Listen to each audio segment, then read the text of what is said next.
ನಮಸ್ಕಾರ. ಎಲ್ಲರೂ ಹೇಗಿದ್ದೀರಾ? ಚೆನ್ನಾಗಿದ್ದೀರಾ? ನಾನಂತೂ ತುಂಬ ಚೆನ್ನಾಗಿದ್ದೀನಿ. ಅದೇ ರೀತಿ ಎಲ್ಲರೂ ಚೆನ್ನಾಗಿರಬೇಕು. Welcome to my channel Sayas kitchen.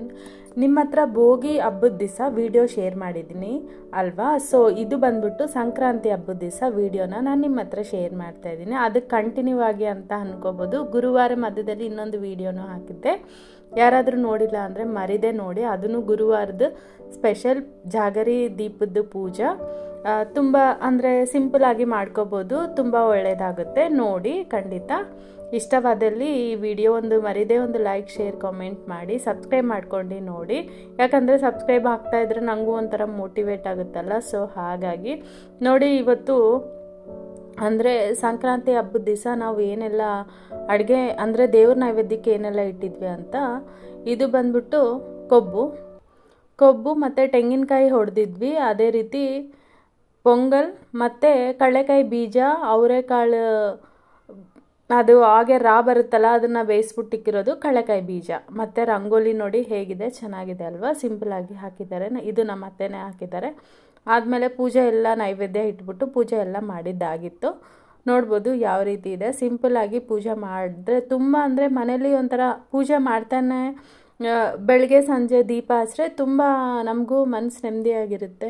ಮನೆಯಲ್ಲಿ ಒಂಥರ ಪಾಸಿಟಿವಿಟಿನೂ ಜಾಸ್ತಿ ಆಗುತ್ತೆ. ತುಂಬ ಒಂಥರ ಮೈಂಡೆಲ್ಲ ಪೀಸ್ಫುಲ್ ಆಗಿರುತ್ತೆ ಅಂತ ನನ್ನ ಅನಿಸಿಕೆ. ನಿಮ್ಮ ಅನಿಸಿಕೆ ಏನಂತನೂ ಕಮೆಂಟ್ ಮಾಡಿ ಮರಿದೆ, ಓಕೆನಾ?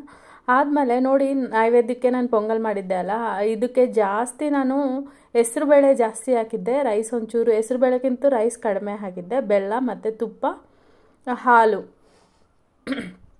ಹಾಕಿ ಚೆನ್ನಾಗಿ ಫಸ್ಟು ನೀರು, ಹೆಸರುಬೇಳೆ ಇರುತ್ತಲ್ಲ ಅದನ್ನು ಚೆನ್ನಾಗಿ ಫ್ರೈ ಮಾಡಿಕೊಂಡು, ಆದಮೇಲೆ ನೀರಲ್ಲಿ ವಾಶ್ ಮಾಡಿಕೊಂಡು, ಅಕ್ಕಿನೂ ನೀರಲ್ಲೆಲ್ಲ ಚೆನ್ನಾಗಿ ವಾಶ್ ಮಾಡಿಕೊಂಡು ಎಲ್ಲ ಹಾಕಿ ಬೇಯಿಸಿರೋದು. ಆದಮೇಲೆ ಅಕ್ಕಿ ಮತ್ತು ಹೆಸರುಬೇಳೆ ಬೆಂದ ಮೇಲೆ ಒಂಚೂರು ಬೆಲ್ಲ ಹಾಕ್ಬಿಟ್ಟು ಚೆನ್ನಾಗಿ ಮತ್ತೆ ಒಂಚೂರು ಒಲೆ ಮೇಲೆ ಇಟ್ಕೊಂಡು ಚೆನ್ನಾಗಿ ಕುತ ಅಂದಮೇಲೆ ಒಂಚೂರು ಬೆಲ್ಲ ಮತ್ತು ಹಾಲು ಹಾಕಿ ಚೆನ್ನಾಗಿ ಮಿಕ್ಸ್ ಮಾಡಿಕೊಂಡು ಅದಕ್ಕೆ ಗೋಡಂಬಿ, ದ್ರಾಕ್ಷಿ ತುಪ್ಪದಲ್ಲಿ ಹುರಿದ್ಬಿಟ್ಟು ಹಾಕಿದ್ರೆ ಪೊಂಗಲ್ ರೆಡಿ ಆಗುತ್ತೆ ಸಿಂಪಲಾಗಿ. ಇದನ್ನು ಹಾಕಿದ್ದಾರೆ ನೋಡಿ. ಇದು ನಮ್ಮ ಮನೆ ಅಪಾರ್ಟ್ಮೆಂಟ್ ಮುಂದೆ, ಅಂದರೆ ಕೆಳಗಡೆ ಅಲ್ಲ, ನಮ್ಮ ಮನೆ ಮುಂದೆ ಹಾಕಿದ್ದಾರೆ. ಚೆನ್ನಾಗಿದೆ ಅಲ್ವಾ? ಇದನ್ನು ಒಂಥರ ಡಿಫ್ರೆಂಟಾಗಿ ನನಗೂ ತುಂಬ ಇಷ್ಟ ಆಯಿತು. ಸೊ ಹಾಗಾಗಿ ಒಂದು ವಿಡಿಯೋ ಮಾಡಿಕೊಂಡೆ, ಚೆನ್ನಾಗಿದೆ ಅಂತ.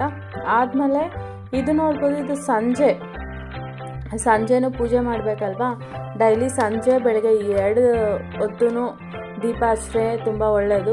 ಯಾವಾಗೋ ಒಂದ್ಸತಿ ಮಿಸ್ ಆಗುತ್ತೆ, ಜಾಸ್ತಿ ಮಿಸ್ ಮಾಡಲ್ಲ.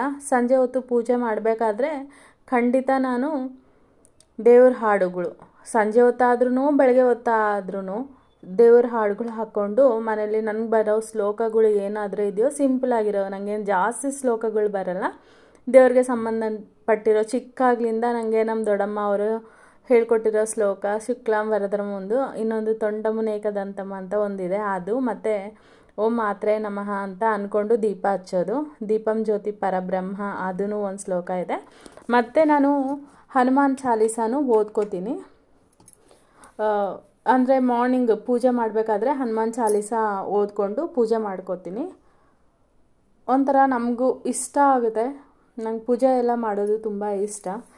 ಈ ನಡುವೆ ಎಲ್ಲರೂ ಪೂಜೆ ಮಾಡೋ ವಿಡಿಯೋಸು ಮತ್ತು ಪೂಜದ ಬಗ್ಗೆ ಏನಾದರೂ ಅಂದರೆ ಆಧ್ಯಾತ್ಮಿಕದ ಬಗ್ಗೆನೇ ತುಂಬ ಕಾನ್ಸಂಟ್ರೇಟ್ ಜಾಸ್ತಿ ಅನಿಸುತ್ತೆ. ಯಾಕಂದರೆ ಅದೇ ತುಂಬ ಲೈಫಲ್ಲಿ ತುಂಬ ನೆಮ್ಮದಿ ಕೊಡುತ್ತೆ. ನೋಡಿ, ಸಂಜೆ ಆಗಿದೆ, ಇನ್ನೂ ಒಂಚೂರು ಬೆಳಕಿದೆ, ಆಚೆ ಲೈಟೂ ಹಾಕಿದ್ದೆ. ನೋಡಿ ಯಾವ ರೀತಿ ಇದೆ ಅಂತ. ಇದು ಇನ್ನೂ 6 ಆಗಿತ್ತು ಅಷ್ಟೇ.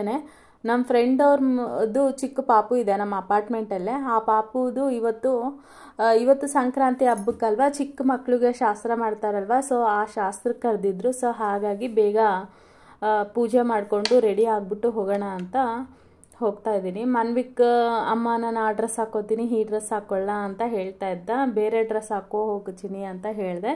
ಇವತ್ತು ಅವನಿಗೆ ಹಬ್ಬದ ದಿವಸ ಟ್ಯೂಷನ್ನು ಇರಲಿಲ್ಲ. ಸೊ ಹಾಗಾಗಿ ಅವನು ಕರ್ಕೊಂಡು ಹೋಗ್ತಾ ಇದ್ದೆ. ದೀಪಕ್ಕೆ ಎಣ್ಣೆ ಎಲ್ಲ ಹಾಕ್ಬಿಟ್ಟು ದೀಪ ಹಚ್ಚಿ ಪೂಜೆ ಮಾಡಿದ್ದಾಯಿತು. ಒಂಥರ ಪೂಜೆ ಮಾಡಿಕೊಂಡು ಆದಮೇಲೆ ಅವ್ರ ಮನೆಗೆ ಹೋಗಿದ್ದೆ. ಅವ್ರ ಮನೇಲಿ ಶಾಸ್ತ್ರಕ್ಕೆ ಏನೆಲ್ಲ ರೆಡಿ ಮಾಡಿದ್ರು ಅಂತಾನು ಸ್ಮಾಲ್ ಕ್ಲಿಪ್ಪಿಂಗ್ಸ್ ತೊಗೊಂಡಿದ್ದೆ ನಾನು. ಅದು ನಿಮ್ಮ ಹತ್ರ ಶೇರ್ ಮಾಡ್ತೀನಿ. ಮರಿದೆ ಕೊನೆ ತನಕ ನೋಡಿ ವಿಡಿಯೋ, ನಿಮಗೂ ಇಷ್ಟವಾಗ್ಬೋದು. ಯಾಕಂದರೆ ಶಾಸ್ತ್ರ ಎಲ್ಲರೂ ಮಾಡ್ತಾರೆ, ಒಬ್ರೊಬ್ಬರು ಒಂದೊಂದು ಥರ. ಅವರೂ ಉತ್ತರ ಕರ್ನಾಟಕದವರೇ. ಅವ್ರು ಯಾವ ರೀತಿ ಶಾಸ್ತ್ರ ಮಾಡ್ತಾರೆ ಅಂತ ನೋಡಿ. ನಾವಂತೂ ಮನ್ವಿಗೆ ಈ ಥರ ಮಾಡಿಲ್ಲ, ನಮ್ಮ ಕಡೆ ಇದೆಯೋ ಇಲ್ವೋ ಗೊತ್ತಿಲ್ಲ. ಬಟ್ ಮನ್ವಿಗಂತೂ ಈ ಥರ ಶಾಸ್ತ್ರ ಮಾಡಿರಲಿಲ್ಲ ನಾವು. ನಾನು ಶಾಸ್ತ್ರದ್ದೆಲ್ಲ ವೀಡಿಯೋ ಮಾಡಿಲ್ಲ, ಬಟ್ ಶಾಸ್ತ್ರಕ್ಕೆ ಏನೇನು ಇಟ್ಟಿದ್ರು ಅಂತ ವಿಡಿಯೋ ಮಾಡ್ಕೊಂಡಿದ್ದೆ. ಯಾಕಂದರೆ ಒಬ್ರೊಬ್ರು ಪ್ರೈವಸಿ ಇದನ್ನೆಲ್ಲ ಬೇಡ ಶೇರ್ ಮಾಡೋದು ಸೋಷಿಯಲ್ ಮೀಡಿಯಾದಲ್ಲಿ ಅಂತ ಅನ್ಕೋತಾರಲ್ಲ. ಸೊ ಹಾಗಾಗಿ ನಾನೇನು ಎಲ್ಲಾರ್ದು ವಿಡಿಯೋ ತೆಗಿಯೋಕ್ಕೆ ಹೋಗಲ್ಲ ಯಾವಾಗ್ಲೂ, ಬಿಕಾಸ್ ಯಾರ ಪ್ರೈವಸಿ ಅವ್ರದ್ದಲ್ವಾ. ಸೊ ಹಾಗಾಗಿ ನಾನು ನೋಡ್ಬೋದು ಇವಾಗ ದೀಪ ಎಲ್ಲ ಹಚ್ಚಿದ್ದೀನಿ. ಆದಮೇಲೆ ಅಗರಬತ್ತಿನ ಬೆಳಗಿಸ್ತಾ ಇದ್ದೀನಿ. ಅಗರಬತ್ತಿ ಬೆಳಗಿಸಿ ಇನ್ನೇನೋ ಪೂಜೆ ಮಾಡಿದ್ರೆ ಆಯಿತು. ಅವ್ರ ಮನೆಗೆ ಹೋಗಬೇಕು. ಹೋಗ್ಬಿಟ್ಟು ಅಲ್ಲಿ ಸಿಂಪಲಾಗಿ ಅಲ್ಲಿ ಅಂದರೆ ಫ್ರೆಂಡ್ಸ್ ಎಲ್ಲರೂ ಮೀಟ್ ಆಗಿದ್ವಿ. ಆದಮೇಲೆ ಚಿಕ್ಕ ಚಿಕ್ಕ ಮಕ್ಕಳು ತುಂಬ ಜನ ಬಂದಿದ್ದರು.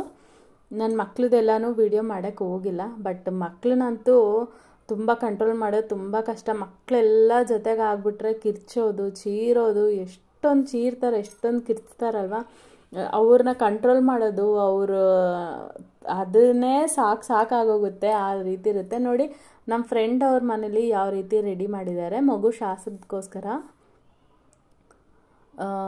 ಕಳ್ಳೆಪುರಿ ಇಟ್ಟಿದ್ದಾರೆ, ಹೂವು ಇಟ್ಟಿದ್ದಾರೆ, ಮತ್ತು ಕೊಬ್ಬು ಅದೆಲ್ಲನೂ ಇಟ್ಟಿದ್ದಾರೆ ತುಂಬ. ಆದಮೇಲೆ ಚಿಕ್ಕ ಮಕ್ಳಿಗೆ ಚಾಕ್ಲೇಟ್ ಎಲ್ಲ ಕೊಟ್ಟಿದ್ರು. ಬಟ್ ದೊಡ್ಡವರು ಬಂದಿರ್ತಾರಲ್ಲ ಅವ್ರು ಒಂಚೂರು ಬಜ್ಜಿ ಮತ್ತು ಕಳ್ಳೆಪುರಿ ರೆಡಿ ಮಾಡ್ತಾಯಿದ್ರು.